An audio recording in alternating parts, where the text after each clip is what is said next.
Good morning, dear students, participants, and my colleagues.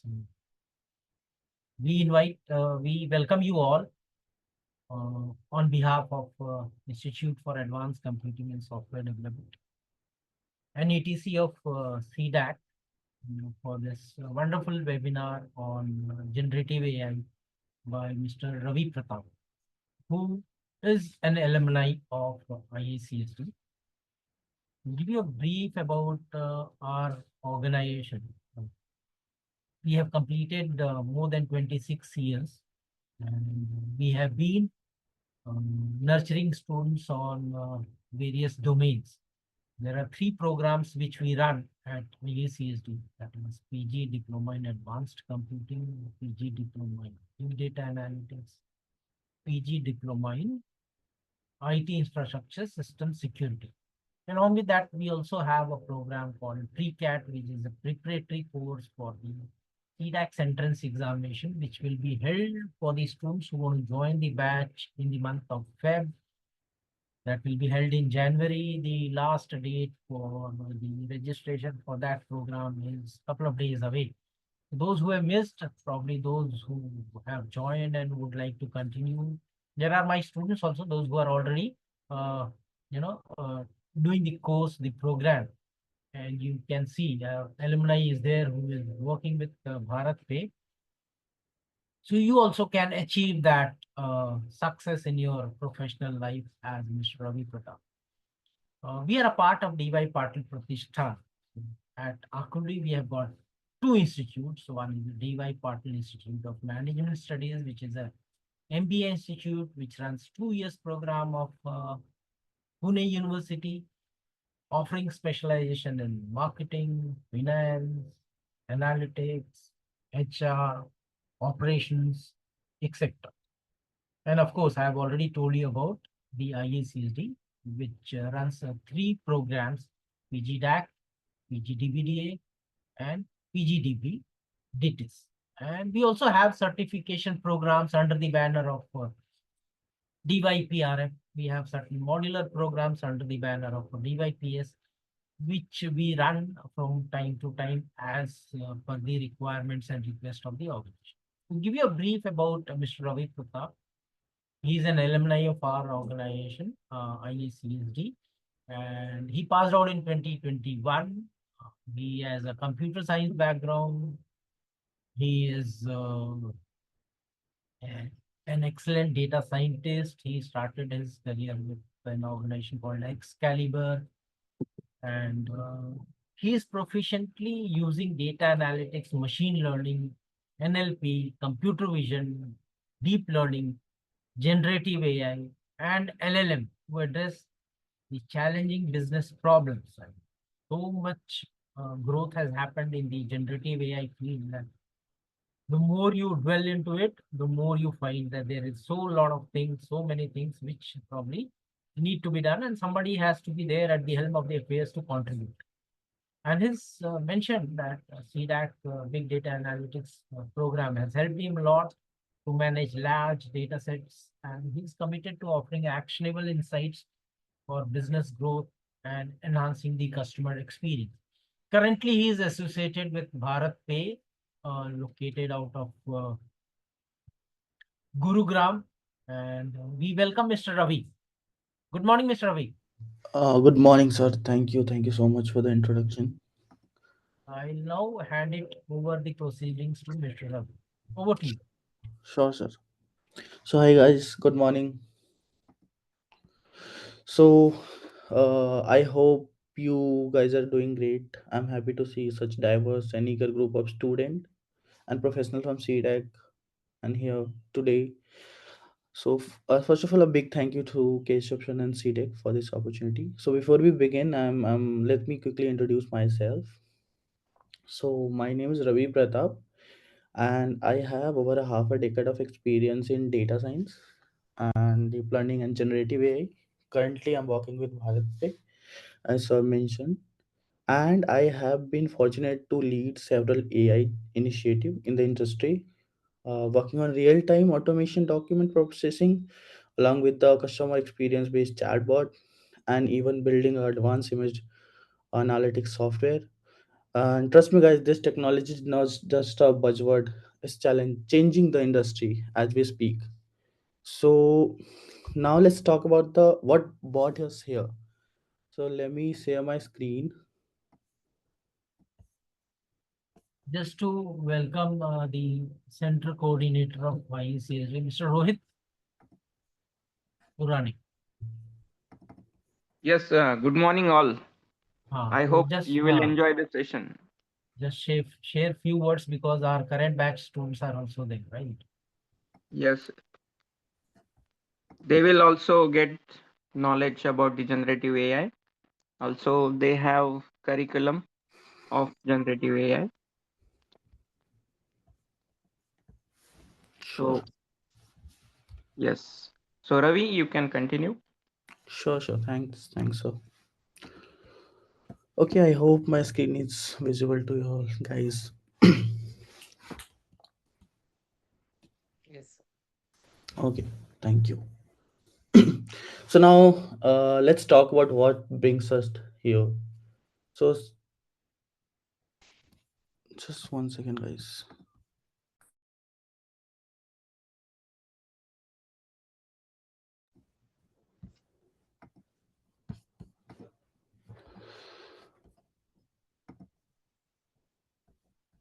Okay, yeah, guys. So yeah, now we can talk about what brought us here. So simply generative AI refers. Now what? Let me first ask few question to you guys. So anyone aware of like what is generative AI? And just be open to collaboration. Just ask question first of all, and just anyone can ask any question related to Gen AI data science, and then we make it very collaborative, intuitive as possible. So just let me know, anyone guys aware of Gen AI, what is happening in Gen AI, what is RAG, and what are the expectations of yours from this session. Be open, guys. Anyone can answer.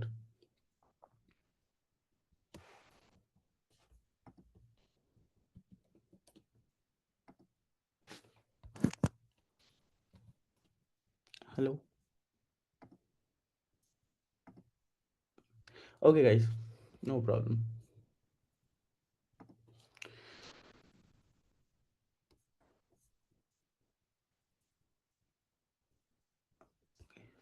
So before we begin, just let me explain what Gen AI is.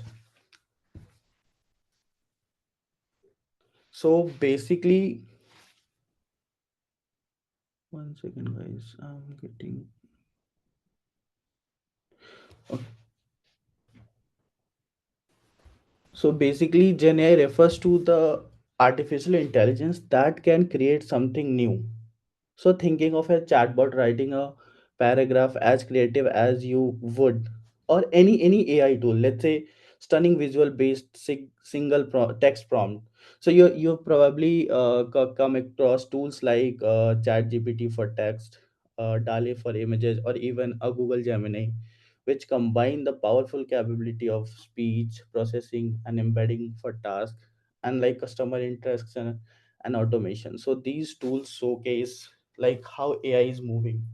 So just recognizing the pattern to actually critique the content, and it's uniquely like human. So guys, don't worry if you don't understand the buzzword. I can go in detail of this word. What is this word? So so generative AI is no longer just a research topic. So it's a now game changer in the industry, like customer support, like automatic the response, reducing the human invention for enhance. For my team, we deployed a LLM based chatbot which is multilingual for our company called BharatPe, and it is using open source model that is not only answers the FAQ but also solve the customer query independently in real time. So like you can also creative design, like you can use tools like DALL-E or Stable Diffusion for helping designer to generate prototype and marketing visual. Not only this, you can also help, you can use images to automate the process. Like one of the project I can think of which I did for BharatPe, like they are getting lots of images, and based on the images of their merchant, we can classify what is the merchant type, what is the merchant category, what is the merchant doing business. So, and then guys, it's not only that, with so many possibility and understanding how this works and how to apply it become a crucial skill. And not just AI professional, but anyone can enter the tech space. And so what can you expect from today's session? So let me break it down for you. So uh, first of all, we start with the core concept. So what's the basic of Gen AI? Those who know Gen AI, it's good, well and good for them. Those who don't, I'll explain to you guys what is Gen AI and as key technologies that power it, like transformer and model diffusion. And I'll show you the real world application. I'll walk you through the impactful use cases, some of which I have worked as, like a Gen AI based chatbot, which I mentioned earlier. Along with that, the merchant analytics tool, and then you get the hands of demo. You'll get a chance to build your own mini generative AI project tools, like with the help of Hugging Face and LangChain. Then sure, we can at the end of the day we'll go through the challenges in ethics. So we'll discuss the risk and ethics concern, ensuring the balanced perspective. So yeah, guys, this is the overall agenda of this meeting, and I'll ahead the flow will would be like, we'll start with the generative AI. What is generative AI and how it work? So before we begin, anyone wanted to add anything, and just anyone can answer what is generative AI. Just open to discussion, guys. Be okay with the question and answer. I would love to hear a question or answer from you guys.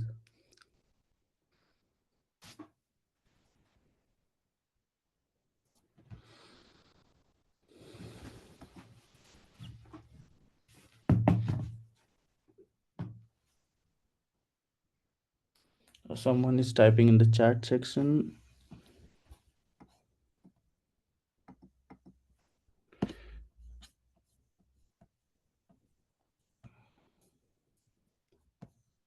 A type of ware that can create new conditions. Yeah, perfect, Priyansu.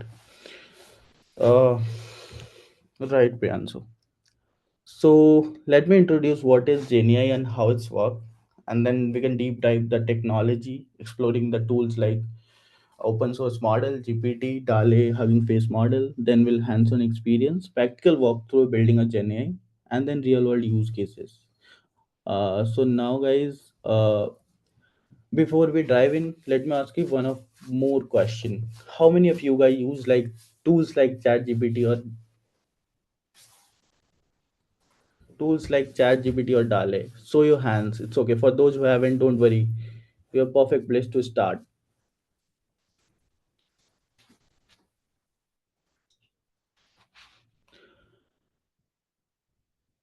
Okay, guys. So those who have, get ready to take understanding of next level by exploring how these tools actually work and how can be adapted to solve the real world problem. So all right, guys.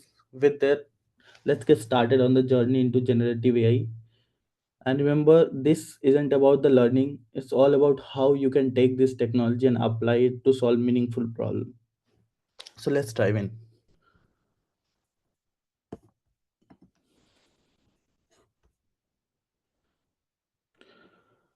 All right, guys, now we have warmed up. Let's dive into heart of today.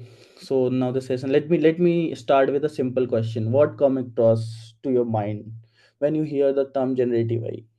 Maybe it's tools like ChatGPT, Midjourney, Dale, or perhaps automated chatbot or system that create human like text or images. If you guys answer, it's okay. If you don't answer, you just raise your hand. So generative AI is all of that and many more.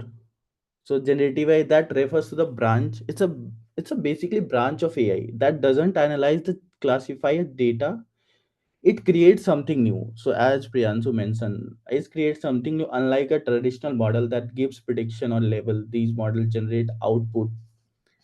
Not only output, it works with the the text, images, and audio, like writing essay, mails, or even code, as you can see on the chat GPT. Not only images, it works with the images like designing tools, logo, art. Then we can all audio also works with the audio and video. One of the example I can give you is I have built a video processing system for BharatPe, in which BharatPe FSC just need to open a camera and scan the whole shop. Based on the video, it will give the category of shop. What are the shop product are there? Is the shop is the big shop or small shop? So it's a very very simple lines of code, and you can achieve these kind of success with the help of few lines of code. Trust me guys, it's not that difficult. It's very easy to build engineer based softwares or application, which I'll show you in next couple of few minutes. Now let me first ask you, any guys have experience or or build any software or application with the help of data science or generative AI? Just feel free to reply in the chat section, or you can also unmute yourself and answer it.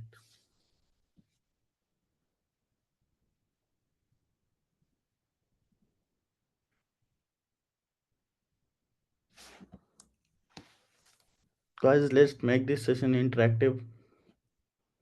Just be open. Anyone, any project, be it a basic project, it's okay. uh just let me know any project.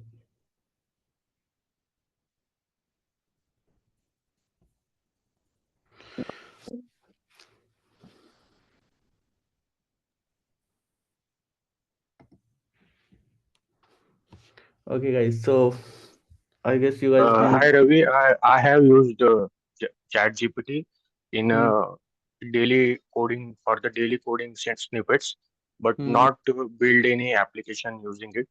For front end development, I have used it many times, and hmm. for a daily coding things, I use it. So if Good. any syntax, if you don't remember, then we can easily put it on the ChatGPT and get the correct syntax. Good. Nice, Neeraj. Thank you for answering. So Neeraj, as you mentioned, you are using ChatGPT, and then now I'll show you how to make an application with the help of ChatGPT. So yeah, thank you Neeraj for this answer. Let me first uh, explain you the difference between the generative AI and what we are using with the data science and machine learning. So let's understand the distinct role and functionality of this. So basically, let's take a moment and to understand the difference between the generative and discriminative models. So basically, as you guys have a bit understanding of discriminating models, let's say give a very basic example like classifier models, like if you are classifying this whether the email is spam or not, or categorization, like this is a spam or not, or let's say any predictive based model. Now comes the generative AI. On the other hand, it not only create the data, it's write the email for you which look like spam. So think of it like that this way.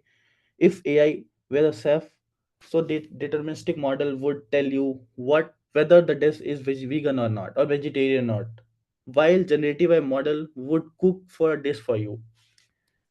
So it's a very huge difference between the generative and discriminative AI. Now we can I can show you the key technology behind the generative AI, and I'll explain you the basics. Don't worry, guys, if you don't understand these words buzzword. At the end of the session, you definitely will. So let's start with the now let's look under the hood.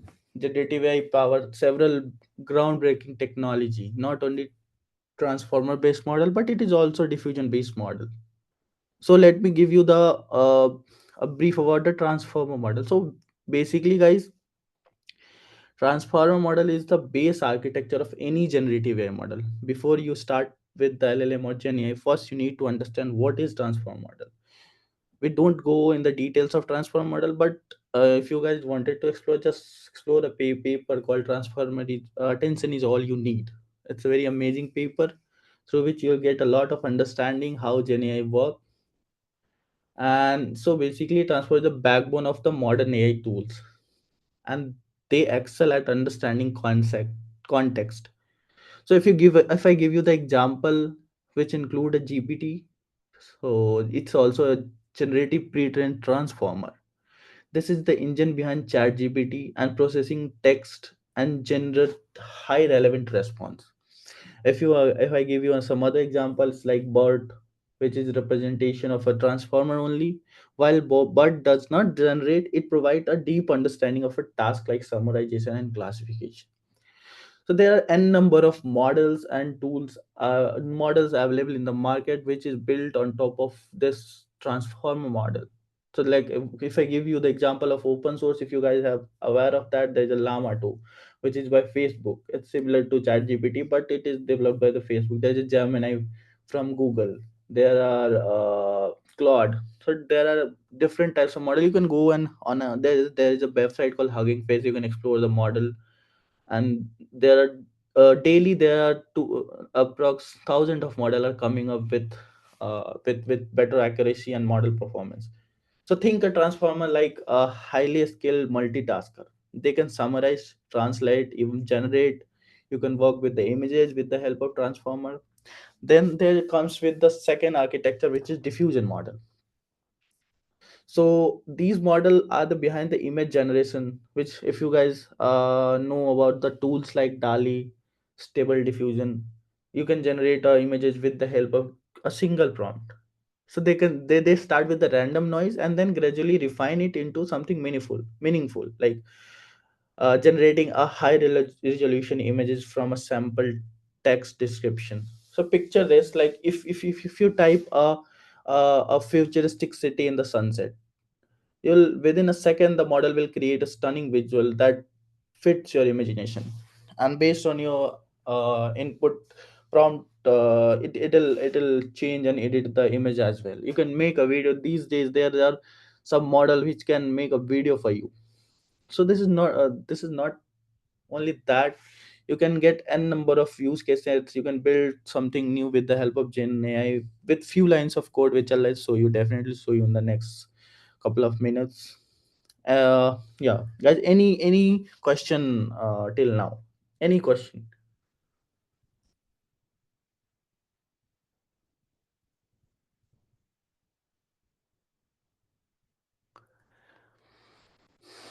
Just you can, if you guys want, you can type the question in the chat section. It's okay. Or you can unmute yourself. Any basic question which come across your mind if you hear the word called generative AI.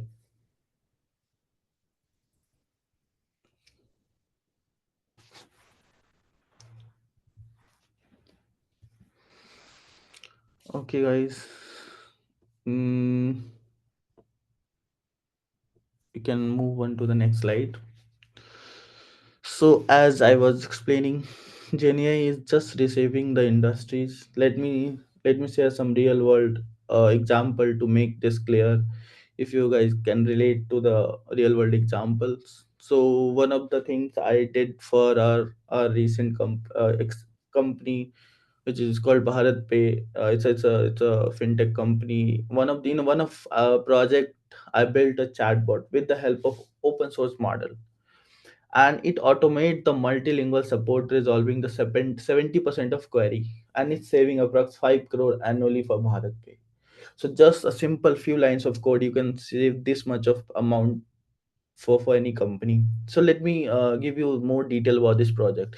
So as you guys know, there's an app for BharatPe, and if we are guys merchant, and anyone in your relative or anyone is merchant, if he or she face any problem related to their product, let's say BharatPe sells speaker or interoperable QR, and if any of our merchant facing any problem related to this, earlier they have to wait for the customer representative to come, or they need to call the customer representative and ask the question, and sometimes they get the answer, sometimes they don't.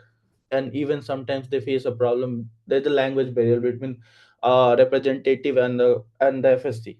So with the help of generative AI, I solve this problem. So now, and also there's a not 24 into 7 customer support available for this merchant. So what I did, so I built a simple GenAI based chatbot which is multilingual. So if any customer wanted to speak in Marathi, maybe on Tamil or Telugu or any Indian regional languages, he or she can get the answer from the chatbot in the same language which he or she is speaking. Earlier it was not possible because it was supported only Hindi and English. Now it can answer approx 15 Indian languages. Not only that, it'll also speaks like human. There's a capability where you build voice to text and text to voice. And sometimes there are models which in the market, if you guys can explore, there's a whisper from that they can convert voice to text, text to a voice. And sometimes you are unable to classify whether it is machine or it is a human speaking behind the phone. So I have built this software and integrated into BharatPe application, which may be going live in the next month. And also it is integrated into IVR. If I'm talking about the IVR means, it is not only you can not only type the question, you just call on a number and get the answer in your specific. And I'll show you one demo how to build this software. uh, so yeah, along with that, let me give you some other example which I built for our company. So I'll build a content creation software for them. So for marketing team to use a generative AI to draft a email, blog, or even a campaigning tool. Like if and it is not only company specific, you can customize based on the user. You can send messages or images based on the user history, user profile. You can customize it and market according to that. Not only that, if I give you some other example, one of the thing I built for them is image analytics software. So, and it's simple. I'll build this with the help of Gemini. So one of the interesting fact about this, I won a hackathon which is organized by the Google only, with the help of few lines of code. It's just the idea, guys. If you have idea, you can implement the GenAI based code and software in 2 or 3 days. It's not that hard, guys. Believe me. So I was talking about the onboarding merchant analytics. So it's just a tool where, as I give you the example earlier, it's just a tool where merchant can upload their images, and based on that images, we extract all the information from the images. What kind of shop it is, whether the shop is big or not, whether the shop contains AC or not. So just prompt the large language model, you can extract the feature out of it. So that reduced the manual work significantly. So earlier we have to send FSC and then fill up the form based on the shop, and sometimes FSC fill right information, sometimes they don't, because they get a lot of benefit if he or she upload a bigger shop. So they upload the duplicate shop and this fraud was going on. So with the help of large language model, I solved this problem. So not only these three, we can solve multiple use cases and multiple problem with the help of Gen AI. So and then at the end of the session, I'll also talk about the potential risk of generative AI in the existing, and it's not without challenges. So that the what are the biases in the database, what are the misuses that tools like deepfake, as you can guys aware of, can be weaponizing the spread in misinformation. Also the cost and the computation for training this big model required a significant resources. So this is why the ethical practice are critical as future tech leaders. It up to us to balance the innovation and responsibility. So we'll go through this detail as well. So now, to summarize, what is generative AI? It's all about creating new and valuable output which is based on text, images, and many more. And the key technology, it's transformer and diffusion model. Just guys go on the internet, just ask, just learn about the transformer. It's a very very detailed paper there in the blog name. Attention is all you need. Just I must say, you just explore this architecture, and all of the generative AI based LLM model are built on top of this transformer architecture only. And the impact and spend the industry automating the customer service to create the complete content. So with this foundation, we are ready to explore some deeper application, and even get hands on with the next slide and move on the next segment. Before moving to the next segment, you can ask guys any question if you guys have related to any of things, and if you guys any idea to build any application based on chatbot, just share me and just ask me, and we'll discuss that all as well. If you guys any idea to build a gen AI based software, it's okay guys. Everyone has some idea, some startup idea. So yeah, you can free to share. I'll help you with that. If you guys any idea, just share over the chat, or you can unmute yourself and ask.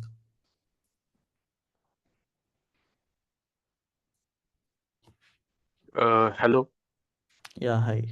I have a question. Like, how these LLMs are trained, on which basis they are trained, and how we train the models.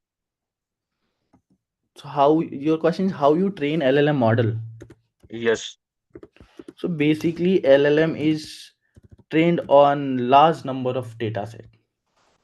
Like it's a text which is available in the internet. If I give you a simple example, training a large language model involves multiple steps requiring a significant computational resource, a large data set, a careful tuning.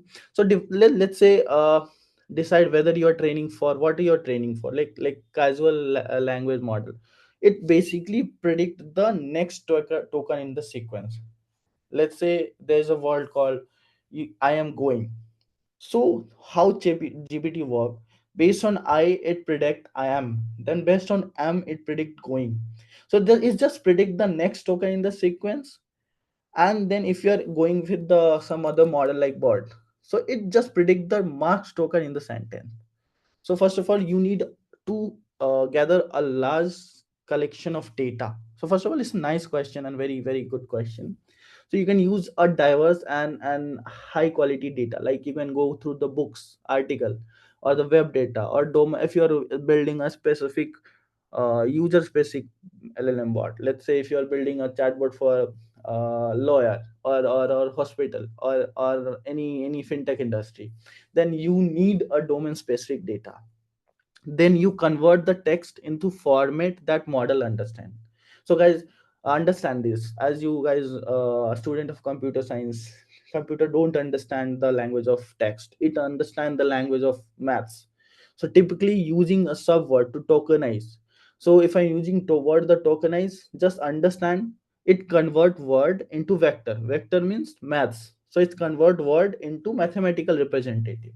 Then you need to clean the data and then split the data into training, testing, as conventional ML. If you guys have knowledge, it's a similar same something like that. Then you can choose the architecture. So as I was explaining the architecture in the previous slide, which is transformer based architecture or diffusion based architecture. Let's say you are building going with the transformer based architecture. Let's say you are building a GPT for lawyers. Then you have to define the data set which is related to law practices. Like you have to feed large amount of data for that domain.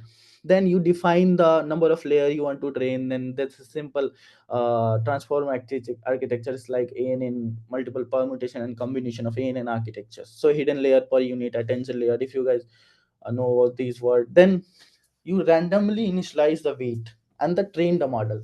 So training typically use SGT, stochastic gradient descent. So it's like that only. If you go in the detail of a tech thing, I'll explain you in the coming slide. Then you'll evaluate it.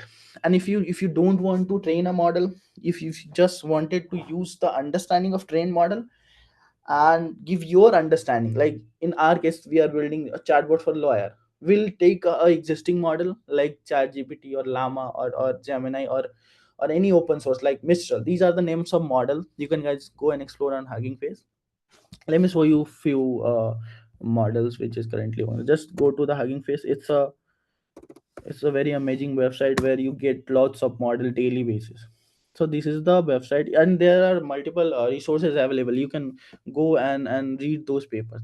So see guys, as we are talking, there are multiple models already released on market, and this is the model which is released recently. As you can say, this is the release 2 days ago, this release 4 days ago. These are the model from the company, these are the model from the people. So basically you can also build a model from scratch and upload it here, and you can also take this model and build amazing software. You don't need to buy a tokens or get the APIs for ChatGPT. You can use your user specific. Let me show you. If you are building a software for medical, just type medi. So it will give you the model which is uh, trained on medical data set. So just type, go search here, use this model. Not only, let's say we are building a chatbot for our hotel industry. Just go here and uh, learn this blog. You can also get the code. Just you don't need to go anywhere else. Just copy this code, implement it, integrate to your front end, back end, and your software is ready in couple of days. It's very very simple and amazing tools. Just explore the Hugging Face guys. You can not only get the model, you can also get the data sets. If you wanted to train on your model based on this data set, you can get n number of data set to train. And also if your model perform well, you can also get into the leaderboard. And it's a open source projects. There this is built by many open source contributors. And you can get a model based on you. If you wanted to use the model for images, you can also search for video to text. Then the computer vision problem if you are solving, then if you are detection problem, if you are solving image classification problem, if you're solving text to video, like if you put a text and you wanted to generate the video, then you can click here. You can use for classification. So there are n number of model which is also supported by multilingual model. And if you are solving an LP task, there is an LP model. If you are working on audio task, there's the audio model. So everything is already presented here.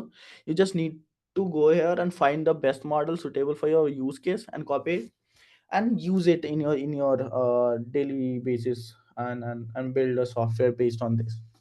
So good question, Neeraj. Any further question related to this, anything? I hope this is answer your question. Yes, thank you. Good question. Thank you, Neeraj. Thank you for your question. Now let's thank you for staying with me as we going deeper into Gen AI. In this segment, like we are going beyond the basics and explore how generative AI works under the hood. Like recent breakthrough in the technology and model, what are going on in the industry, a wide range of real world application, including my own project, which I give you a brief about, and the role of open source model and framework shaping this technology. Like as I show you Hugging Face model. So these are the things we are going into details. Let's just unveil the magic behind the Gen AI and create something entirely new from the data set that we learn. So first of all, uh, the question was from Neeraj was how we train the LLM. So now we train a model. Now we wanted to know how this Gen AI work, how this model will work. So the core mechanism, so at the heart, generative AI involves unsupervised learning or self-supervised learning. If you guys know the difference between supervised and unsupervised, let me give you a brief about it. So it's basically supervised have the dependent and independent variable. Like whether if you are classifying spam or ham, then this is a supervised technique. And then Gen AI is unsupervised, so you don't have classes for that. So basically, unsupervised or self-supervised learning, where Model don't just classify or predict, but generate a new data point based on the pattern in the training data set. So the question from Neeraj was how to train the data set. The answer is don't just classify it, predict the next point based on the pattern in the training data set.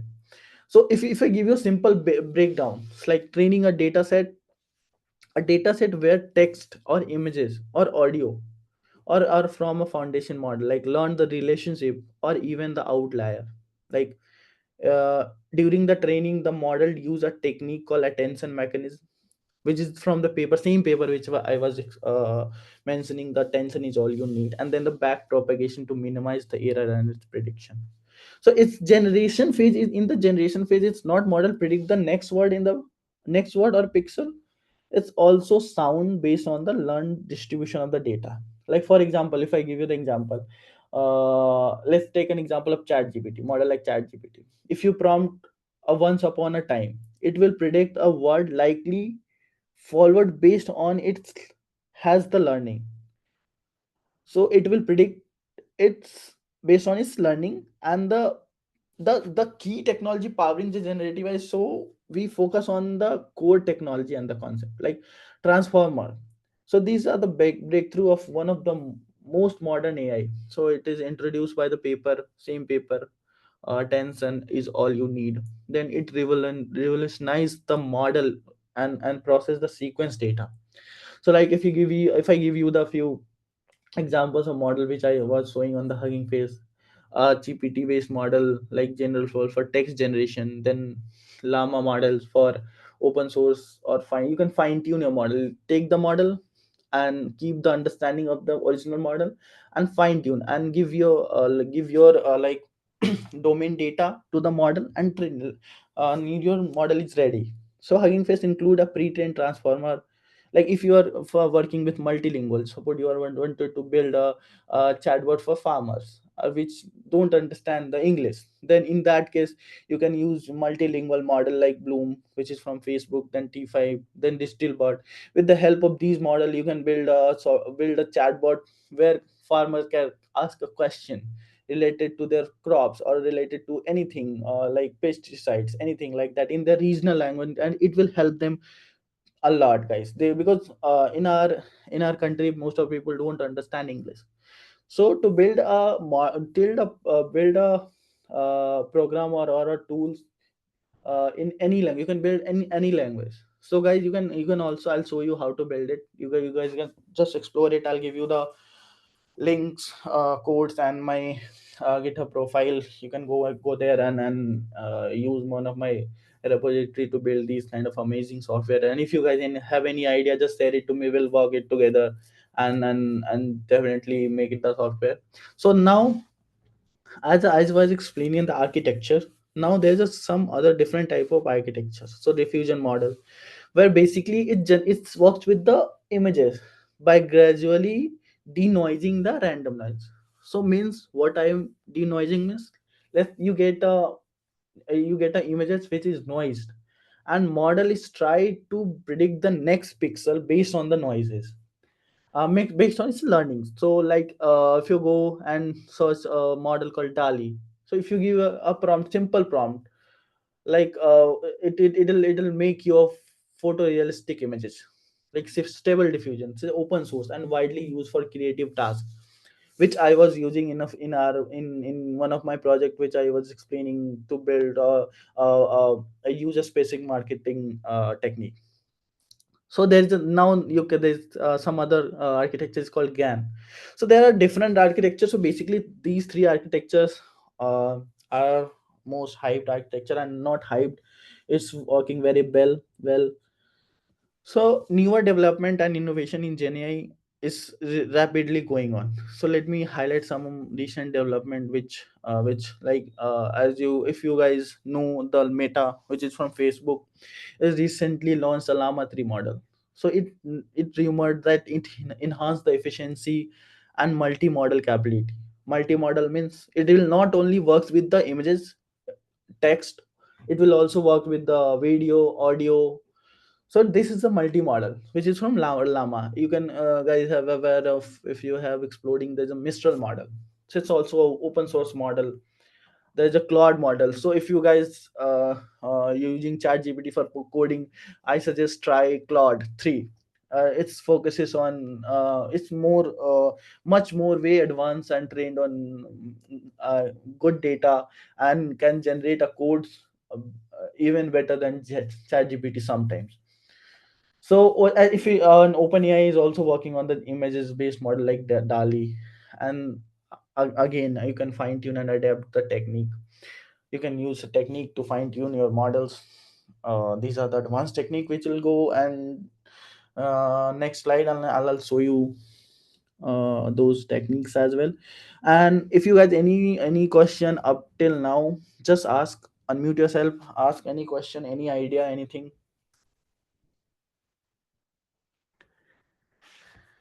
Guys, just feel free to ask. Make it collaborative.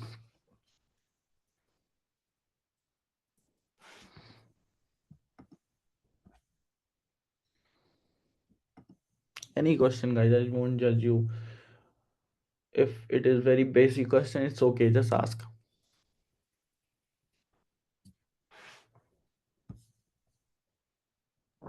So, Ravi, I have one counter question regard to these training models.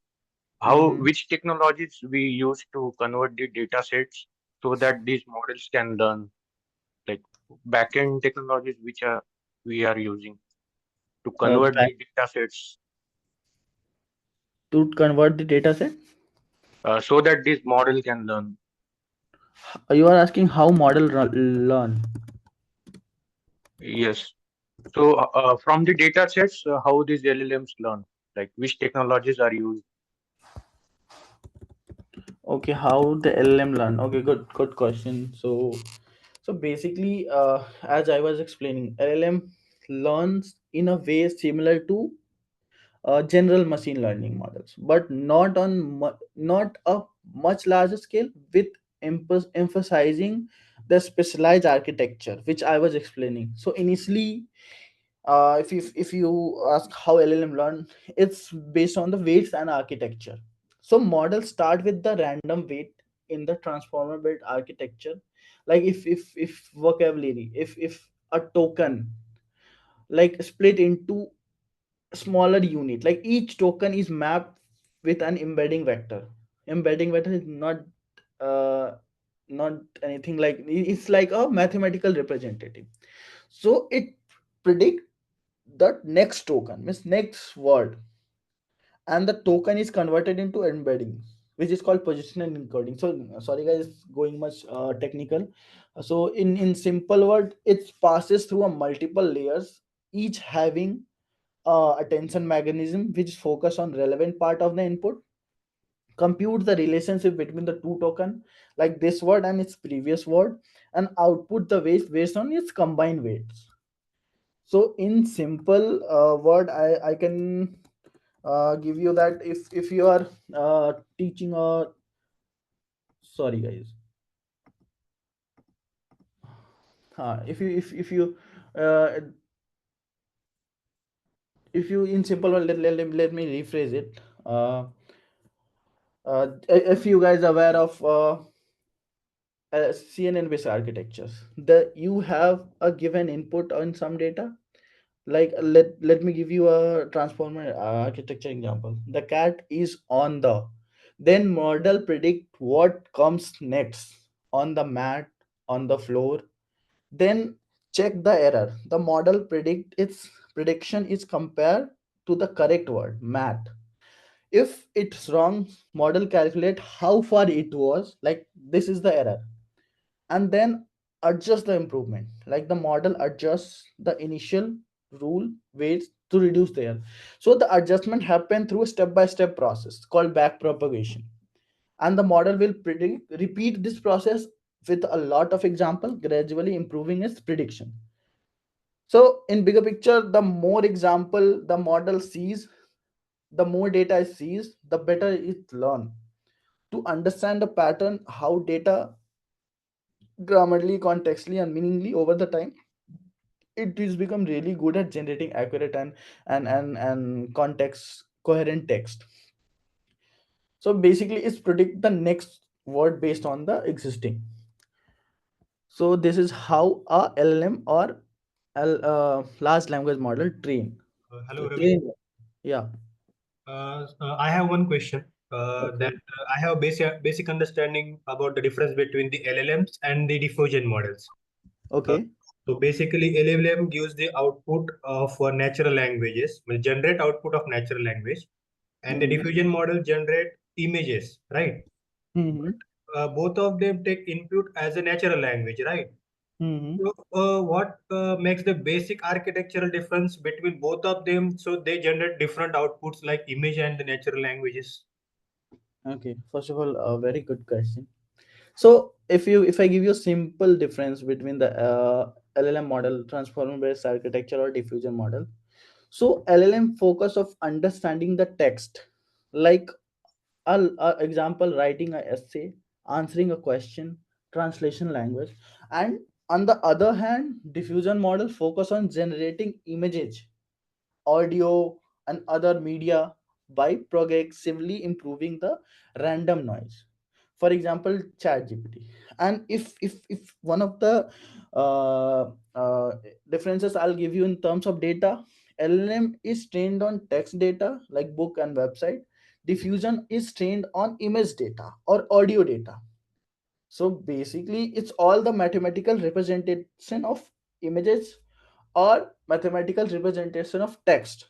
So LLM predict the next word in the sentence by filling the missing word, where the diffusion start with the random noise and learn slowly turns into something meaningful. For example, so I was giving you the example of LLM model, but for example, if you're working with a diffusion model, so it start with the random pixel and gradually create a clear picture of cat. So LLM predict the coherent text and diffusion model produce the images or video based on the random noises. So in summary, you can use LLM related task, which is for text, and diffusion for creating media. So they are different tools for different job. So basic under the hood, LLM is trained on text and diffusion takes on very large amount of images and audio data. I hope this answer your question. Yes, thank you, Ravi. Okay, you're welcome. Okay, guys. So any question? Any more question? By the way, good question, guys.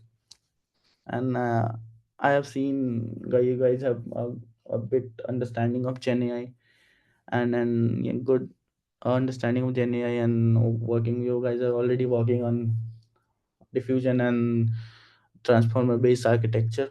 So I am expecting more question from you guys. Yeah. Okay, guys. Then So okay. I have mentioned some questions on the chat box. Could you please check in? Yeah, sure, guys. Just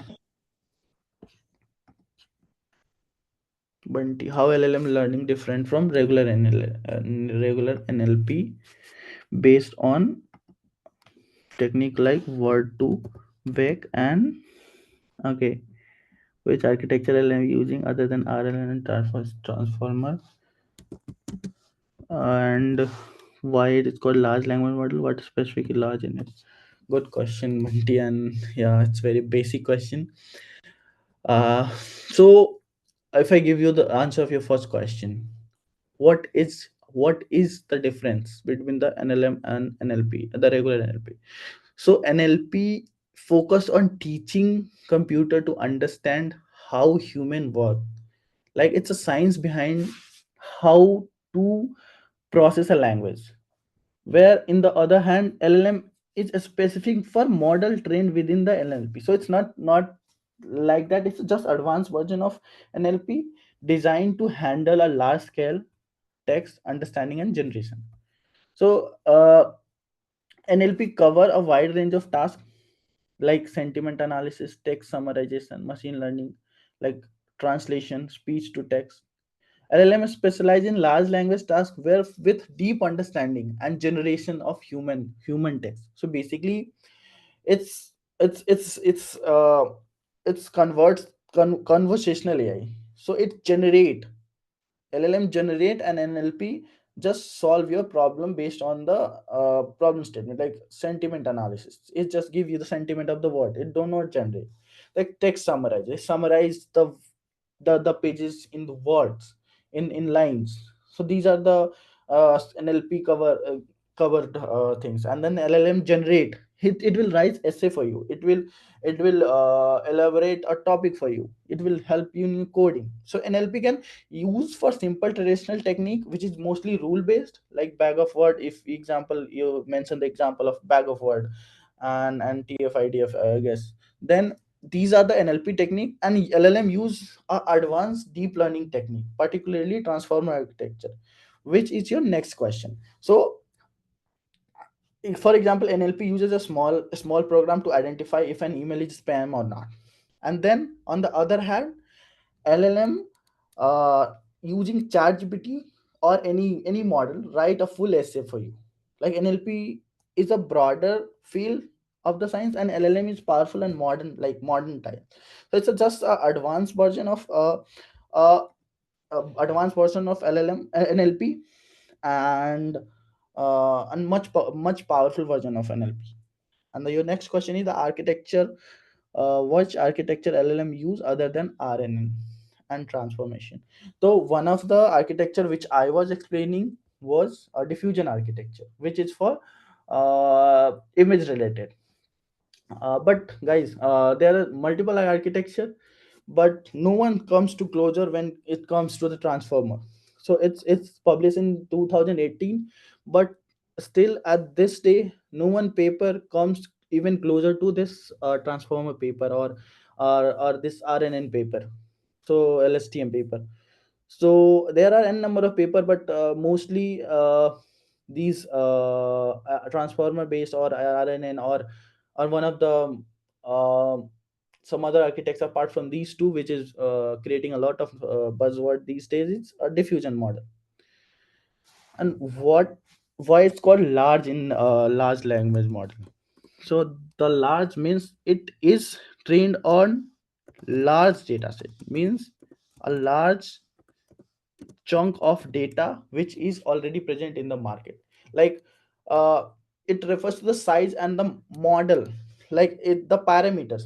Like if you are training a model, the parameter that are internal variable, the models learn during the trainer, they determine how well model understand the language. Like LLM has billions, or even sometimes some models are come, which is I guess one of the models from Amazon. It's trained on trillions of data set. That's why it's large. And LLMs have billions or trillions of parameters. Suppose I'll give you the example of ChatGPT. It has over a 175 billions of parameters. Can you guys imagine? So this is the scale of parameters of any model. So that's why it's large. And more the parameter, the better the ability to capture the complexity of the language. And if you guys about the scale of the training data set, LLM are trained on massive data set, including like books or architects, or whole data present on entire Google website or any website, and lots of code repositories. And the large data size helps them to learn a modern and diverse topic, context, and nuances of languages. So it's basically large chunks of data along with the large parameters. That's why it's large. And also, if you are talking about the large, it required a large computation power.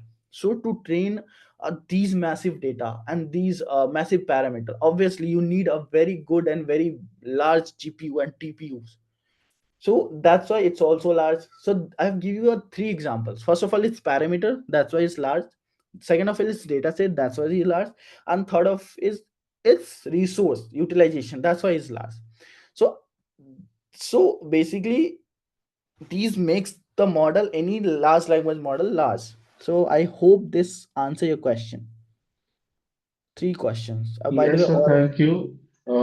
And I'm just asking, you mentioned three things. First, you mentioned parameters. Of Mhm. course, in terms of data sets, it is large. And one more thing that you mentioned. But parameters, how are parameters making it large? Could you just explain this one point? How parameters making it large?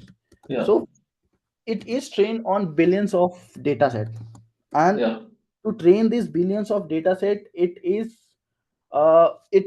trained on a large chunks. So parameter internally model that adjust during the training to learn the pattern. So let me give you an example. So Yes, I understand the parameter, but means in terms of course the data sets are large, I understand. But the Mhm, parameters would be a finite number of parameters for any number of data sets.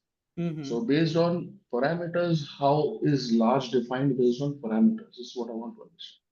Okay, so let me give you a better representation of complexity. So, like human language is complex and its nuances like context, grammar, idioms. So, a large number of parameters allow the model to capture its subtle efficiency. Like higher the capacity for learning, the more parameters learn the model. Like can store more information about a relationship in the data. This is why the LLM understand multiple languages, by the way, perform a reasoning and even writes a code. So improved generalization. So with sufficiency of training, a large model can generalize a well-to-do task they have explicitly have been trained on. So more the parameter, more the computation needed, but increasing in size beyond the point, diminishing the returns. So invocation like efficiency architecture. So in simple words, let me summarize it for you. Parameters are like brain cells of the model. The more it has, the better it can think of, but also get harder to manage, if I give you in simple word. Yes, I got that point. Okay. Thank you. Okay, guys, uh good questions so far. Now we can go into some real world application of generative AI, and let's connect the theory to practical. We learn a lot of theory, and let's connect the theory. The I'll also share the example of form of my project. Now let's start with some practical implementation. So let me give you a simple example of one of my a chatbot project which I built in recent project. So it's for I hope you guys now have a bit understanding of LLM models. I for building this model, I've used a uh, Gemini based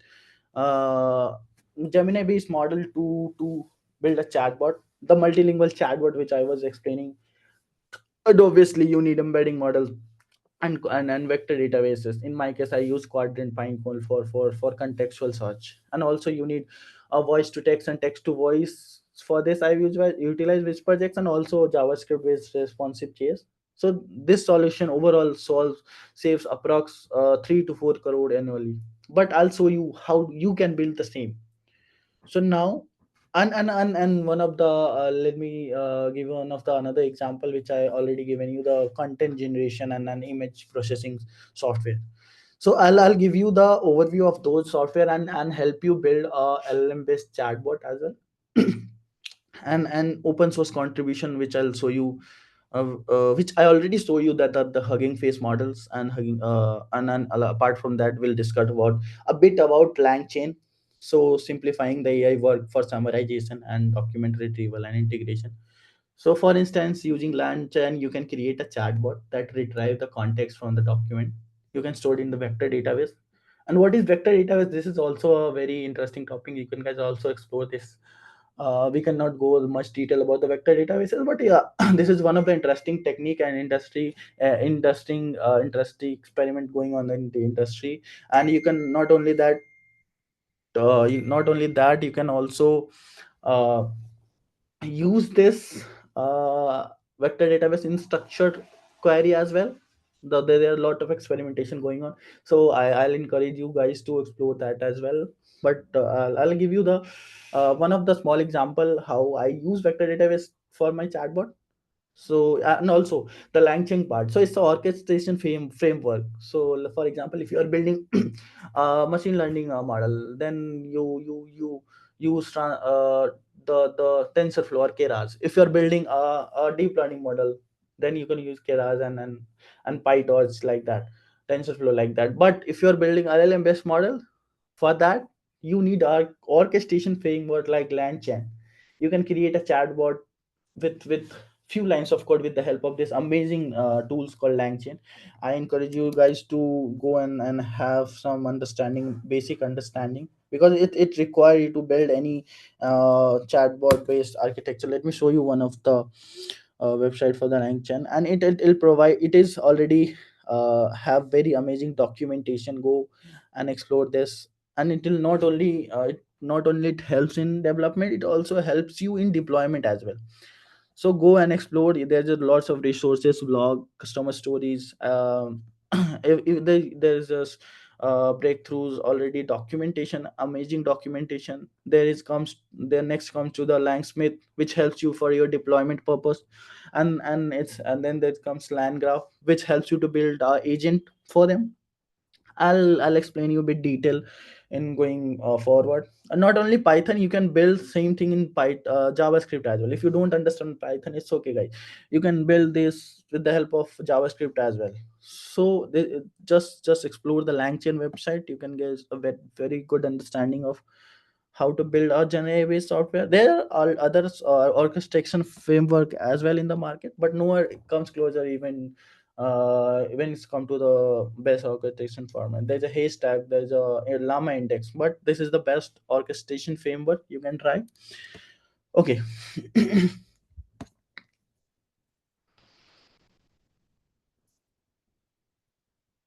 Okay, so now we will go a bit detail. Like challenges we can also in the last uh, after once we develop with the practical implementation, I'll also show you the challenges and responsible uses of generative AI without uh, so generative AI isn't without the hurdles. So basically bias and fairness, model learn bias present in the data sets. It's crucial to monitor and fine tune them and migrate them into harmful output. And energy and cost, like training a large language model, how much computation power do you need. And then misinformation about the generative AI, producing realistic and but false information, like tools checker and then emerging tools for to counter this. So to summarize, let me so generative AI, sorry, so to summarize, generative AI not a powered a transformer and diffusion model.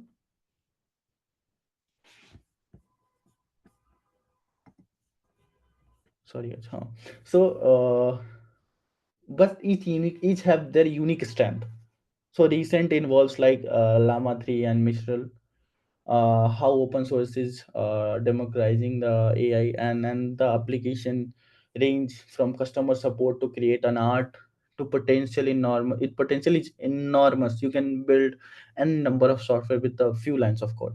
So next we'll move on the hands-on demonstration and exploration how you can start your own generative AI solution using the framework with like LangChain and the tools like Hugging Face, which already shows and explain a bit about them.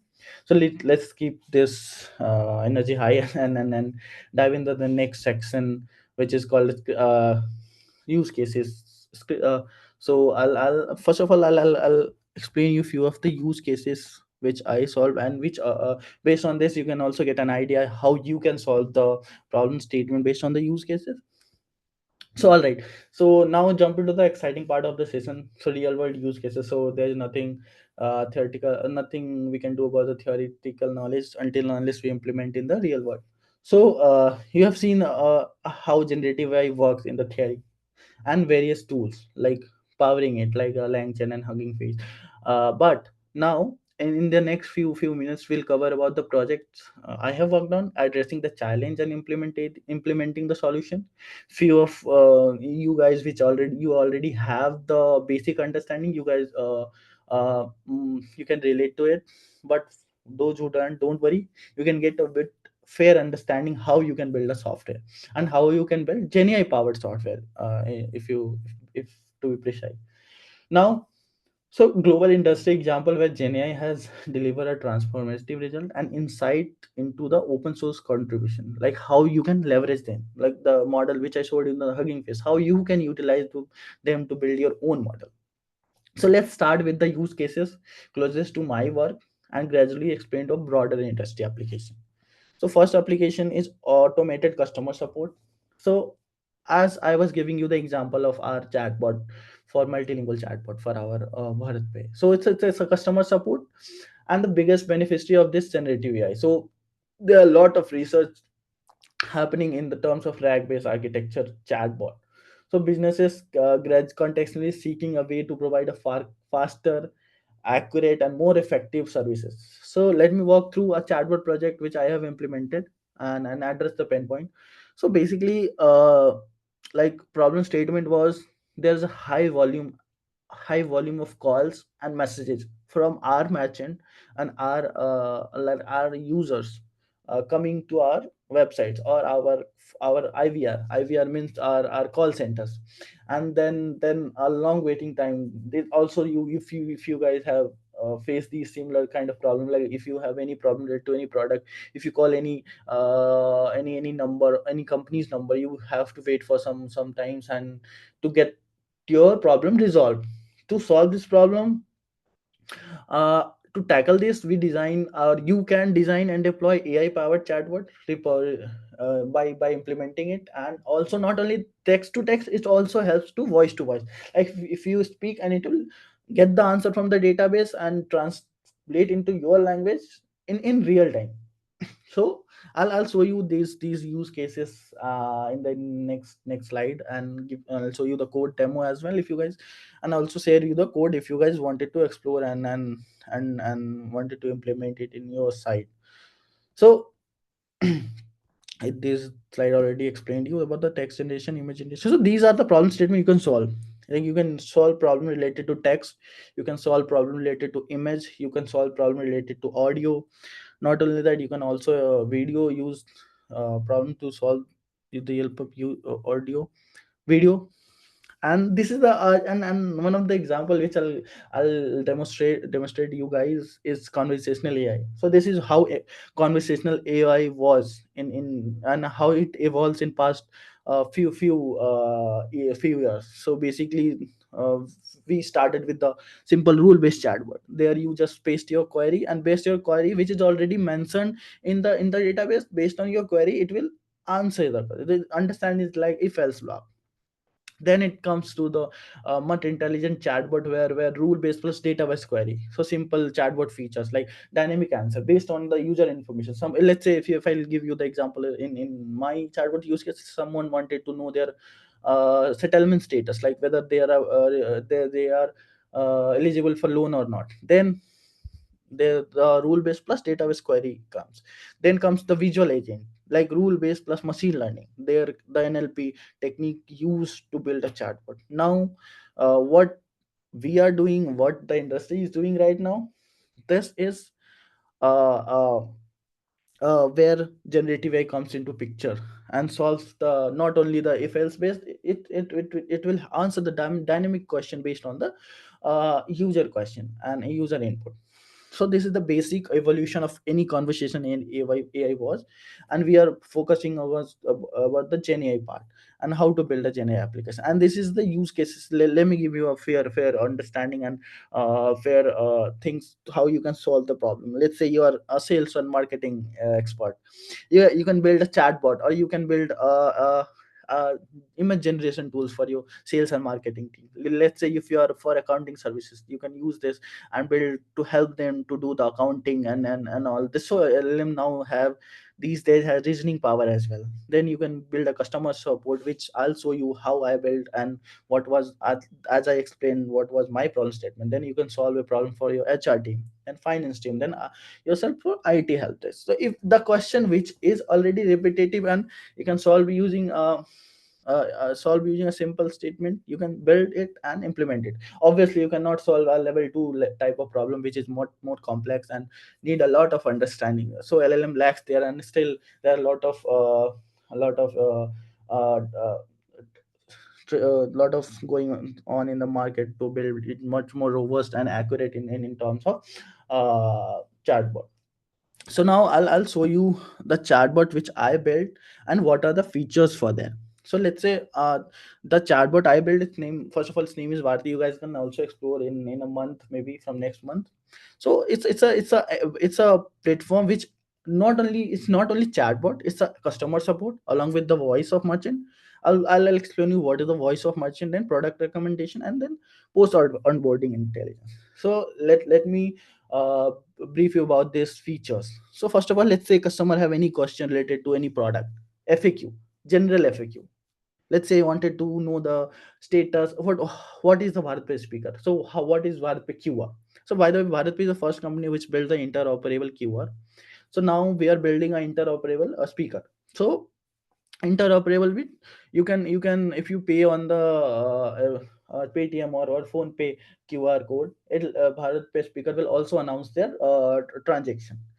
So these kind of things BharatPe do and most of the thing apart from these, they lend money to the merchant. Most revenue comes from there only. So now anyone ask question related to anything which I already mentioned, it will our chatbot will help them to solve this problem. Along with that, it is integrated into IVR. Let's say earlier we need to wait on the line to get the actual representative. Now an IVR or intelligent IVR with multilingual capability answer the question based on the input. And it is not only multilingual but multitasking and multifunctional. And then after, let's say you are chatting with our chatbot, now I built a features which will help them to which will help our team to analyze the whether the answer from the chatbot is satisfactory or not. So basically you can build a bird based model, take a bird based model, and analyze the text from the user and chatbot, whether the answer from the chatbot is accurate or not, whether the answer of question which is given by chatbot helps our merchant to solve their problem or not. You can analyze in real time, and based on real time analysis, if customer is getting more angry, you can transfer it to the actual agent, like actual human. Obviously you need a bit more understanding for to get a more complex problem. Also, apart from that, along with the pattern of the customer, it will recommend the product. So if you are using this product, you can try this as well. If you are happy with this, you can try this as well. If you're not happy with this, you can try this so it's a basically product recommendation. And guys, if you can guys try, there are some other interesting chatbot from Indigo where you can just call and book your ticket on the phone call itself. If I'll give you the example, there's a no broker, where you don't earlier they were filling the information about any flat manually. Now they just need to upload the picture, and based on the picture it will automatically detect that this flat have 2 bedroom, 3 washroom, then 5 fans. So these are the detail already filled and put it to their website. So these are the interesting things happening in the market in terms of chatbot evolution or GenAI evolution. So now we'll go much deeper, and obviously talking about the features, it is multilingual, free text, audio. You can put audio and out get the audio output. You can also suppose we are onboarding any customer, you can also take the customer details like Aadhaar card and PAN card, and based on the images of Aadhaar card or PAN card, it will extract the information. It will try to match whether the Aadhaar card is matched with the PAN card or not. So these are the classification it will do. Apart from that, it will help in tracking and obviously the conversation part. So I'll show you the architecture if you guys interested. This is the architecture. If you guys don't understand it, it's okay. I'll show you how to build this. This is much more complex and deeper level, but I'll show you a very basic, where you put a question and from the question you can get the answer. So this was the basic architecture. So first of all, guys, if you are building a RAG based chatbot, you not only need a large language model, you also need a very good embedding model. Apart from that, a vector database. Why a vector database? To store the knowledge base. So let me go through, let me explain you the architecture of this project. So let's say any user comes and ask a query. in Marathi or Tamil or Telugu, it will translate into English model. You can also use a multilingual model here. If you have guys question why we are not using multilingual, if we are already very good multilingual model already presented in the market. So I'll tell you the disadvantages of using multilingual model. So multilingual model is not that efficient and uh, not that efficient in terms when it comes to the single English model. So that's why I stick with the English model, and then it translate into the English model, because it is the whole architecture designed for English only. There is a translation layer which I built to translate based on the user query. So now as a routing model which will help them whether the question is from which product, which database, whether it is from general FAQ like related to any product, or related to any databases, like if merchant wanted to know their settlement status, if merchant wanted to know the price of something, if merchant wanted to their offer, whether they are related to offer, then that case I have built a model which route the question to the specific. If it goes to the API, it will call the API and give the output to the model and then translate and give it to the user. Now if it is related to embedding model, here comes the RAG architecture. This is the RAG architecture where we store the embedding. Store the embedding means we already have procedure and processes, how our product work, what are the speciality, what are the pros and cons, how to solve the problem if your product is not working. These are the text. We convert this text with the help of embedding model and store this into the vector database. And once you store into the vector database, and you can use the LLM model and then give it to the output. Means if you fire a query, it will translate it, then based on the query input, it will goes to the vector database or API. If it goes to the vector database, it extract the similar chunk. So understand it this way, guys. Let's say if you fire a query, now your query is related to a speaker product. Now it will go to the database.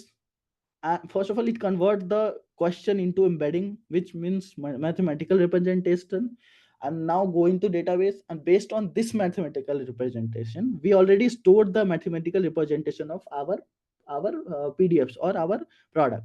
Now it will try to find the similarity between the text which you wrote and the text which you have in the embedding, matlab vector database. Now the model calculate the similarity, like how similar is this question is from this database. Now unsimilarity calculation is another story. You can use uh, different matrices to calculate the similarity between two vectors, means two mathematicals.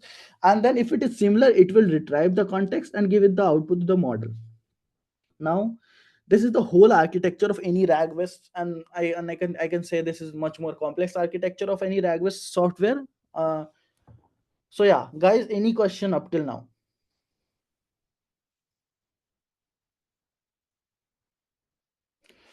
Okay, I guess this is much more for you guys. If you, it's okay, guys. I'll show you the demo. You can get the clear picture how it works. Now, Hello, Ravi. yeah. I So have one question. So basically, my basic, am I wrong or right? Please tell me. My basic understanding about drag is using a multiple models for multiple purposes to retrieve information from our generated database, right? mm-hmm. Correct.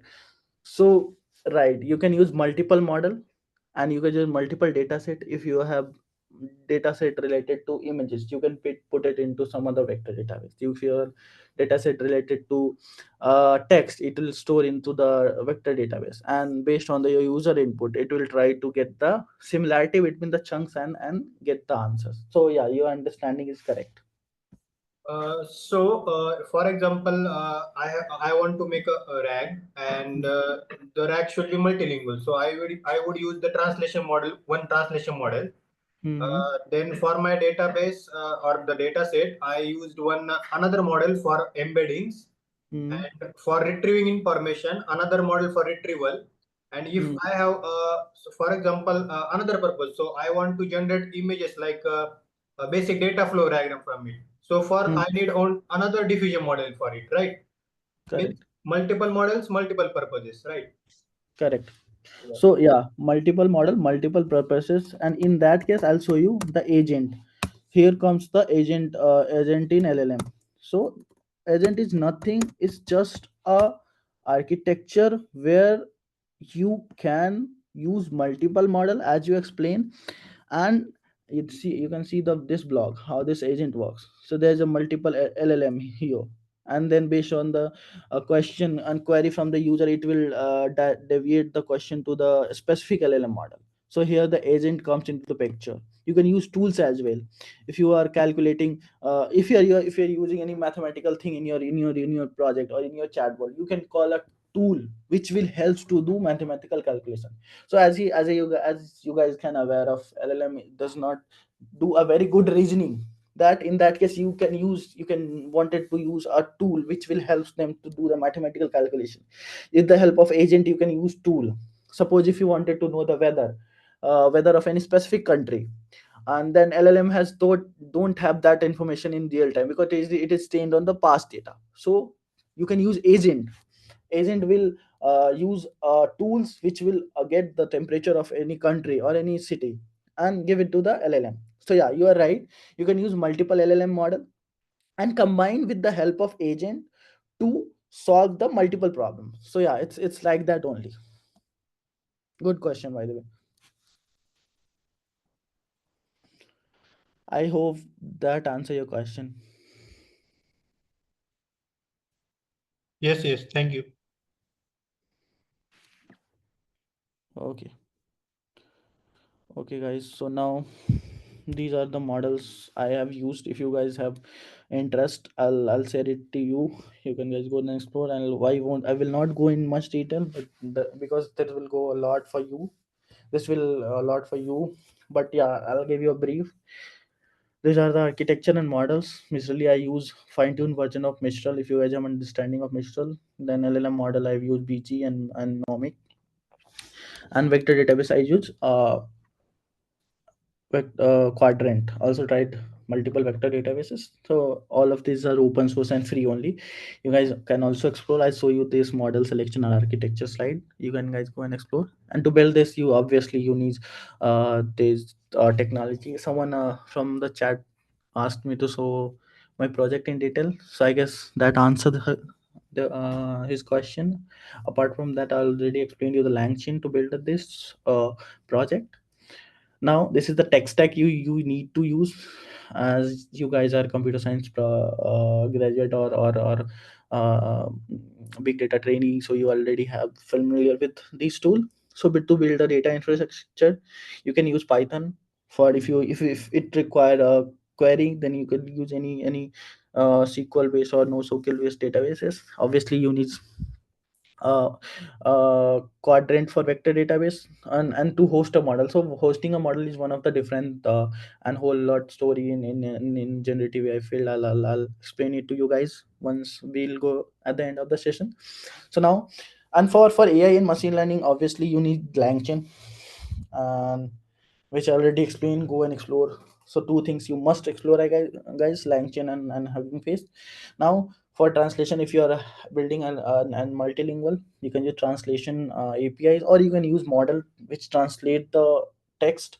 And from for front end and back end, obviously you need HTML, CSS, JavaScript and all to build a whole product which is scaled and to deploy it in the market. So these are the tech stack you need to build a LLM based chatbot. So now guys, I'll show you the demo, I guess, how LLM chatbot is working and how you can build too. If you guys wanted that code, I guess we don't have that much time. I'll just glance you the code and give you the brief about the code and explain you the code. You guys can take the repo and implement it, and feel free to message me if you guys face any challenges or error. I'll happy to help you. So for that, uh, I guess Manmeet is here. Manmeet, can you share your screen? Sure. So I'll see you how you can build a rack. If you guys have laptop and anything like that, I'll show you the code. If you guys try, Ravi, I'm not able to share the screen. Can you just make me a host? sure. Yeah.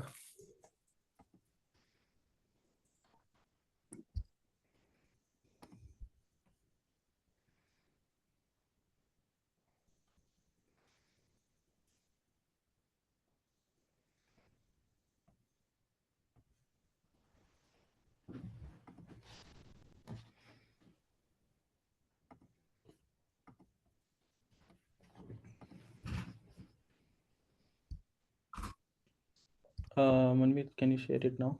Yeah, I'm sharing.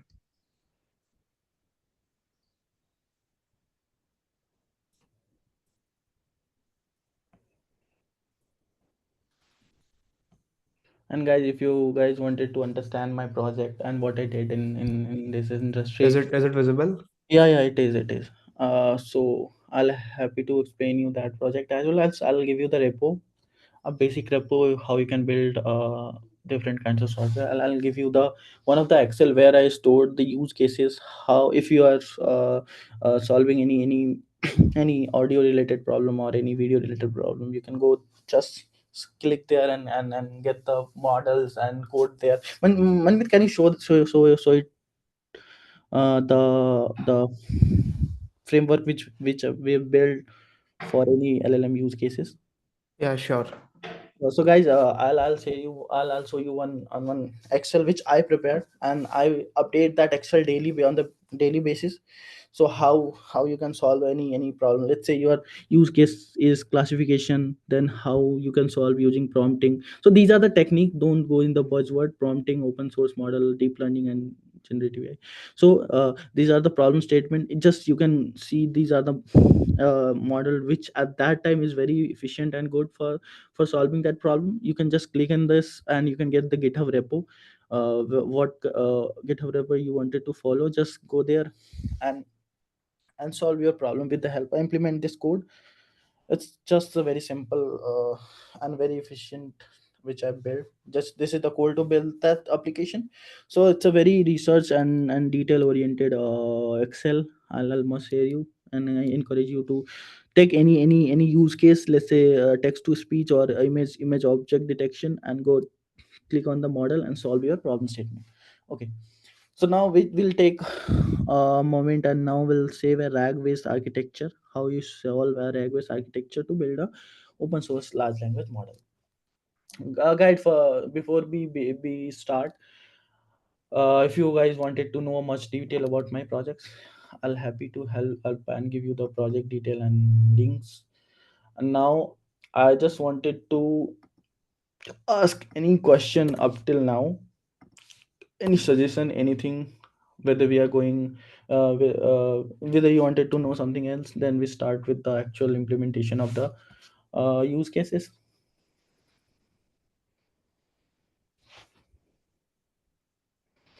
or any question any related to anything.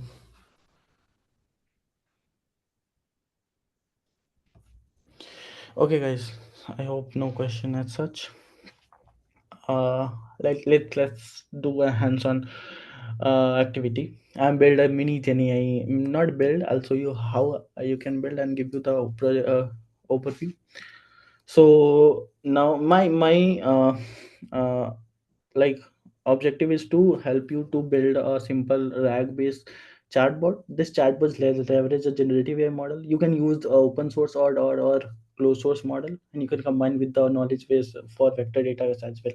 So there are three things we can. If you are building a chatbot, you can do just a prompting, give a prompt to the model, and based on the prompt it will answer the user query. Second thing, which is much more detailed and require a domain specific knowledge, it's RAG. Because RAG you can put your data along with the model understanding, and then comes to the fine tuning. It's a whole lot different story if you're going in the fine tune. But most of the problem you are solving in the industry is solved by the RAG technique as only.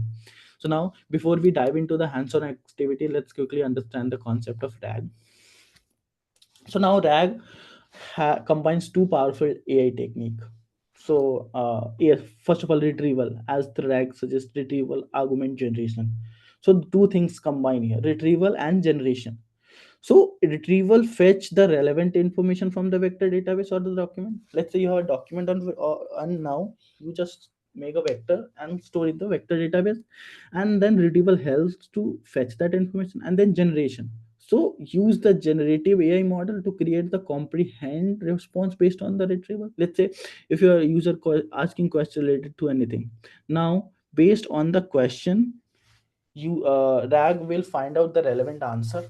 And now generation parties comes into picture, where generative AI model, any generative AI model, let's say in my case I will Mistral model, to create a response.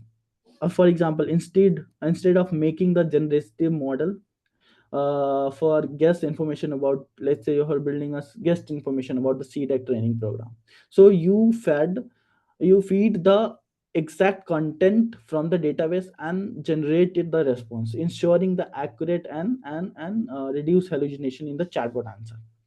So now I'll show you one demo for a hotel booking application. So let's say if you are a company, and let's say you are OYO or travel make my trip company. Now you are offering hotels room services to your user. Now you wanted to show what are the features or what are the facility if you have. So you what you do, you build a knowledge base which contain all the information about your hotel, and how many hotel rooms, what are the price of this hotel room, what are the benefit you provide, what are the packages you provide, what are the things along with the hotel you got hold, whether you are providing guide or not. So these kind of information you will fed into your vector database, the knowledge base. In simple word, I'll say the knowledge base. Now any user comes and wanted to know about the, let's say he or she wanted to know about the packages for Italy, or rooms in Italy. This he or she will type a question, and based on question it will answer the question, and not answer, it will also display the picture. So earlier, it if you're searching for any hotel in Italy, you need to go the particular website, and on the website you need to search in Italy, then go to the rooms description. Now with the help of a single query or prompt, you can just directly generate and get the answer it from for answer.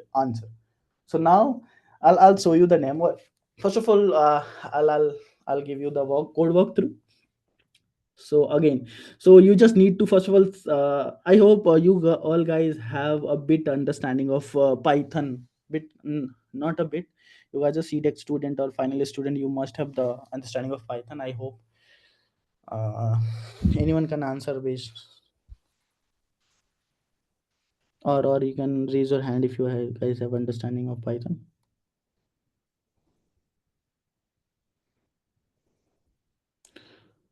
Okay, so I assume you have understanding. So first of all, for fair coding practices, you need to build set up an environment. You guys are already aware of. So separate environment for creating a,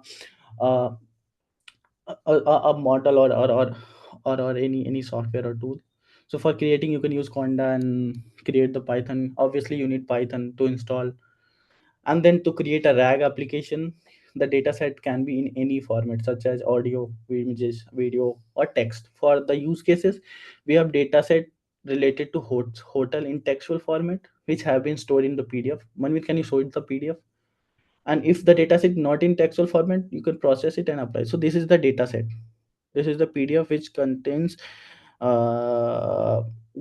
information about the hotel. So guys, don't go like how you are storing this information. It's okay, you can just dump any data set in here, and with the help of embedding model you can generate a knowledge base. So now this is the data set. Manoj, can you go to the code? Once you get the data set, then comes a picture embedding generation using open source, or you can use closed source model for storing the required embedding inside the quadrant database. So now, uh, this is the code where you can ingest means, obviously, for knowledge base you need to convert the knowledge base into vectors which will going to store in the vector database. So this is the code where you can, as you already see the PDF, PDF will convert the text into vectors. So this code will help to do this. So this is the ingest.py. Ingest man, we are ingesting the vectors, means mathematical representation of the text. So Manvit, can you run this code? So what this code will do, so obviously it is using LangChain, and these are the method or function you can use. So this start generating the uh, vectors which is mathematical representation. Okay, it's okay, meanwhile I'll explain you the code. So we are using embedding model. In our case, we are using we can use open source, but we don't have that We need for open source, we don't need a API key or something like that. But if you are using closed source, or in our case we can use OpenAI or closed source models like Gemini. Now it will convert the vectors in with the help of this model embedding 001. You can use any embedding based model like BGE or Mistral or Nomic, anything like that, and that will convert the text into vector. Now this vector is successfully converted, as you can see in the terminal. Now you have knowledge base ready. Now I'll show you how this knowledge base is stored in the vector database. One minute, can you show the vector database to the. So now this is the vector database. Now as you can see, this text is stored into the chunks, and each chunks has their individual metadata. Metadata means, suppose any question, any query, any user ask a question. So now this is the data which is stored in this location. Now any question related to room selection or balcony, it will come here and calculate the distance between this and query, and extract this particular information and give it to the user. So here we have many information. As you can scroll down, you can scroll down. So these are the chunks which we stored in this vector database, and based on the user query it will answer. Now I'll show you the main function which will help the user to get the answer from this chunk. Manit, can you open that? Yeah, so this is the main function. I'll explain you the main function. So basically it is only langchain orchestration framework only.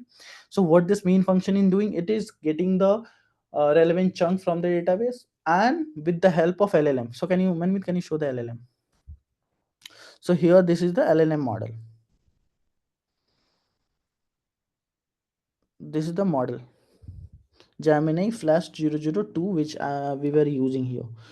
So there are two models. First of all is vector embedding model, which is responsible for converting the vector text into vector. Now LLM model, which will help to generate the answer from the user.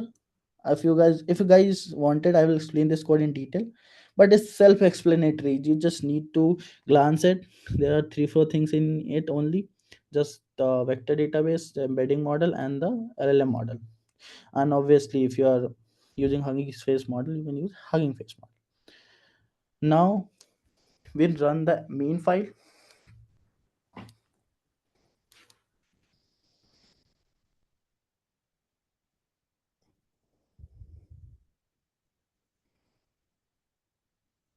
And obviously to build front end and back end, you need a bit understanding of front end and back end. And if you don't have that understanding, you just use a Python based framework or Streamlit. It's a very in hand tool. Just it's just very simple. A few lines of code, you'll write a basic UI. So just if you are typing a question, let's say you're typing a question and selecting a language, let's say we stick to the English only, then type the question and then generate a response. And if you guys have understanding of JavaScript and front end and back end, you can build a very amazing UI uh, which solves this application. But if you don't, it's okay, you can just build it, and based on the if you can collaborate with your friends to build UI and UX for this application. So they see, guys, the response is this. The question is, what is the special package available for family? You can get the response in fraction of second that a family package available for $600 for 4 nights, including breakfast. So again, you can ask a follow-up question if you want, and you can use memory and all to build to get the context of the previous question. So this is the very basic and overall rag based architecture. We don't have time though, so I explained you the code only, but I'll give this code to you. You guys wanted to implement it, definitely feel free to use this and implement it. So let me summarize the flow. First of all, user could come and ask the input. User enters the query in the Streamlit. Now queries, if you are using English, it will not go the translation layer. If you're using some other language, it will go to the translation model, then retrieval and response generation, The query will process through the LangChain pipeline, which includes the embedding model and context aware response generation, then respond the translation, and then logging, and then display the information. So after creating the file application, you can follow the command. You can have an API, or if you're using fast API, you can build in fast API. So also to create a chatbot, you can use this front end and back end integrated into some and build an amazing UI based chatbot. Now to wrap up the idea, so now you have built a successfully a functional rack chatbot. Now you can change the knowledge base. You don't need to do anything. You just need to change the database, knowledge base, and use ingested py. You can put the data set into the template, or sorry, the data folder, and change delete this data and use some other data. Let's say if you're building a chatbot of farmers, take the farmer data and ingest here, and run the ingest.py, and you need to change a prompt, right? In our case, we have written a prompt which is you are a chatbot for a hotel industry. Now you can change it to your chatbot to help the farmer. You just need to change the prompt, and voila, your next chatbot is ready with different use cases. So you can experiment with n number of things, and build a chatbot according to that. So now you have built a chatbot with the help of LLM, and now you need to see the deploy on the production. So deployment is a very crucial and interesting part of any LLM based chatbot, because deployment requires a large number of computation power and resource to deploy it. So for that, you can guys, you go and explore it. First build it, try to build it on your local, and then last critical step in bringing the generative AI model into the production, and the successful into AI project. And now the key point in deployment, basically you need a understanding of cloud services like AWS and GCP. And if you're obviously hosting on premise, you need a very big machine. Then you need to build a pipeline, and also you can explore the costing between the open source versus closed source. There's a whole lot debate going in the market how you can build open source or closed source build based model. It depends upon the user input and user use case, how which model you wanted to go with, and what are the pros and cons. So let's say if I talk about the pros and cons of the open source and closed source model, let's say open source model is literally free to use, so it's a community driven, and there are a lot of experimentation going into the market, and every day there is a new model comes up in the pictures. If you go into the Hugging Face, there's a new model with a better accuracy and better rank comes into the picture. Now also if we talk about the cons about the open source model, it's a required expertise for setup, maintenance, and lack of support. Now if you go with the closed source model, and your need is to high accuracy, you can go with the GPT or Gemini. It's a better documentation and code available in the market, and it is stream, you can integrate it within few lines of code. But obviously it's costlier and less customizable. So cost optimization, you can use different technique to optimize the cost. There's a whole lot of story in it. So yeah guys, we can deploy this with the help of this, and there are obviously many more things we have, but the final key takeaway is, so GenAI offers immense potential, but it's crucial to deploy it responsibly and balance the costs and scalability and ethics. You can create an impactful solution. And I encourage you guys to take this repo and change the data set and prompt, and use it with different use cases, and also try to build a multi-model and multi-agent type of framework. And if you guys face any challenge, just let me know. I'll show you the code and repo as well. So yeah, any question guys? Hey, hi Ravi. Hello. So yeah, so in our project, we are using Azure open source model. Okay. So there, Mm-hmm. when we, when this OpenAI model fails, at that time it was giving us uh, re- response in random format. Mm-hmm. So we had used Pydantic for formatting a response, giving proper written format. So for Mhm. one of the fields, uh, suppose field name is client name, and its default return type is null. So Mhm. when it was null, it was giving a proper format. But when we corrected it to give, no, we don't want null type. We want string type of return format default if it fails. So Mhm. it was affecting our other responses, Mhm. other fields. So what might be the issue in that? Oh, so first of all, that's a very good question, and it comes a lot when you are building a RAG-based chatbot. So we also face similar kind of chatbots problem in our chatbot.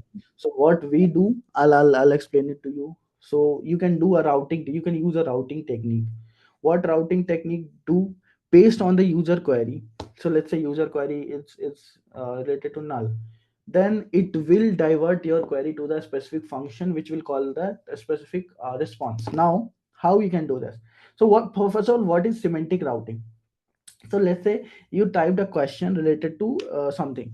Now based on the intent, what is the intent of question, it will divert your question to the specific function. Now to generate or answer the specific question, you can define a function, and in that function you can just you can even you can put your text, you can return anything. If you wanted to tool, you can use tool, or if you wanted to add some extra prompt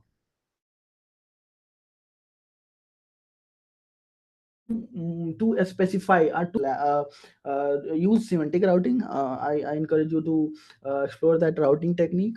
Semantic routing.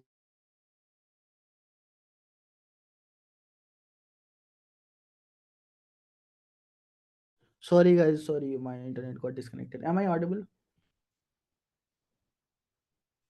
Uh, Yeah. yes, So you can use semantic routing. Second thing, you can use you can use a LAN graph and use agents to tailor your response. So or you can combine these both techniques. So just explore semantic routing and agent in LangChain or LAN graph. So it will basically build a relationship between the query and response and tailor the answer from the user. So you can try and exploring this technique, your problem will be solved. I hope it answer your question. sure, Ravi. Thank you. Okay, you're welcome. Any further question? Any more question, guys? I know, guys, it's a lot to digest. It will require, and sometimes it will get boring if you don't have basic understanding. But if you guys can get a very fair and basic understanding of it, and guys, I encourage you to must try, and don't fear of in the name of big buzzword Gen AI. It's a very simple thing. You can do it too. If you don't, some other will, and they can build a very amazing software and tools with the help of uh, and there are a lot of hiring and jobs which is mostly specific to Gen AI, and a lot of experimentation is going. So must use the early mover advantage and get the good understanding and job in this field. So yeah, there's a lot of demand in when it comes to Gen AI field, and this is the future, guys. Sometimes I feel like you don't need to train a structured based model. Some agent will come and also do their classification and regression types of problems. So yeah, guys, try to explore this and ask me question on my LinkedIn. Connect me through LinkedIn. Thank you. And if you have guys any question, just feel free to ask. Thank you.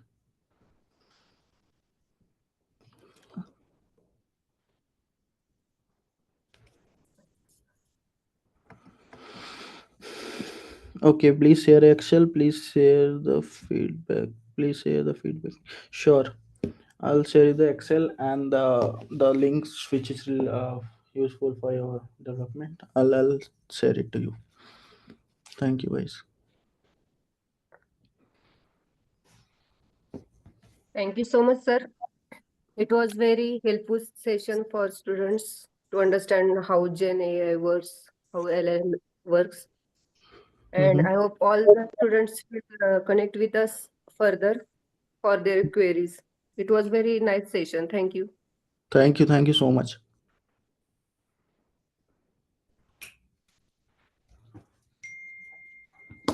Thank you, guys. Feel free to ask any question, any further question, or any doubt if you are face challenge during the implementation. Thank you so much. Bye bye, guys.